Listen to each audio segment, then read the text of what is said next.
State Minister for Labour, Employment and Industrial Relations, Esther Anyakun, has revealed that government has halted plans to evacuate Ugandans who are stranded in Iran and Israel following the closure of airspace in these respective warring countries. The minister regretted that due to the closure of the airspace in Iran and Israel, no plane can be allowed to fly in the warring countries, making evacuation efforts more difficult. Anyakun made this revelation today while speaking to journalists at Media Center in Kampala. Even flying from outside Israel, it's a very big challenge. So there is nothing that as Uganda can be able to go and say that we're taking our aircraft to go and pick Ugandans. Not any other country has done that. Neither can they even cross on road. Anyakun has assured Ugandans that government is taking urgent steps to trace and support nationals reportedly trapped in Iran following escalating insecurity in the region.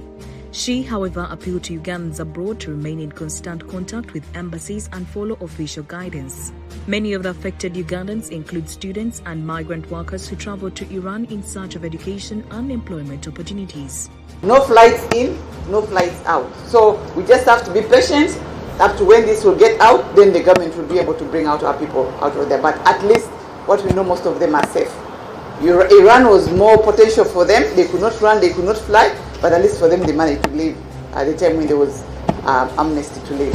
Government was able to successfully evacuate 43 Ugandans, mostly students, who were stranded in Iran as of March 2026.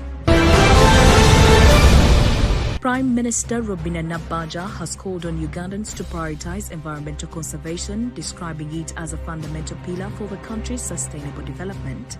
Nabbanja made the remarks during the launch of the 9th edition of the Water and Environment Week at the Ministry of Water and Environment headquarters in Luzira, Kampala.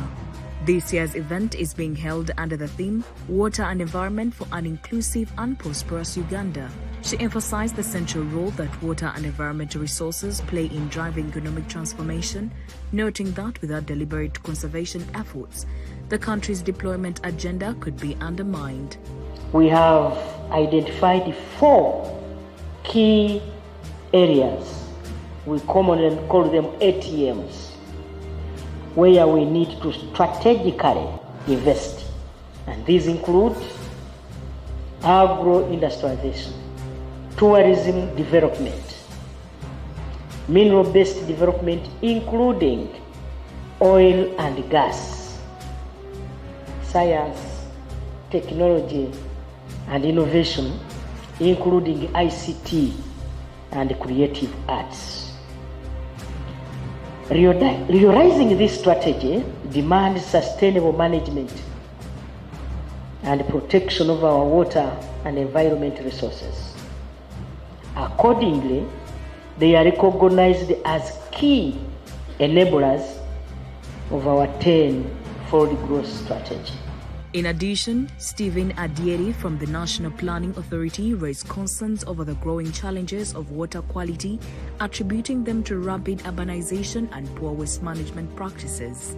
The theme for this year is not merely a slogan, it is a mandate aligned with NDP 4, Uganda Vision 2040, and Africa Water Vision 2063. The annual Water and Environment Week brings together policymakers, development partners, private sector players and communities to discuss critical issues affecting Uganda's water and environmental sectors and to chart a path towards sustainable development. The Uganda Police Force have announced the arrest of over 500 suspects in nationwide operations conducted over the past week, specifically targeting criminal gangs in Kampala and surrounding areas. Addressing journalists at the weekly press briefing held at the police headquarters in Naguru, Dan and Nandawula, the deputy police spokesperson said crackdown follows rising complaints of mugging and petty crime, with 78 suspects apprehended along the northern bypass. Atenga n'ebikwekweto bino kyebiyambira nti tugenda ne tufuna abantu abawerako abakwatibwa ne batwalibwa mu kooti ne bagenda ku remand. Buli lwe tukendeeza namba n'egenda mu prison oba ne bwebeera mu poliisi ero omanya oba okendezezaako ku nnamba y'abamenya amateeka mu kitundu ekyo. Nandola also revealed that police have recovered a rifle stolen during an armed robbery at a Starbucks fuel station in Namakonkome, Matuga, Wakiso district on March 9, 2026.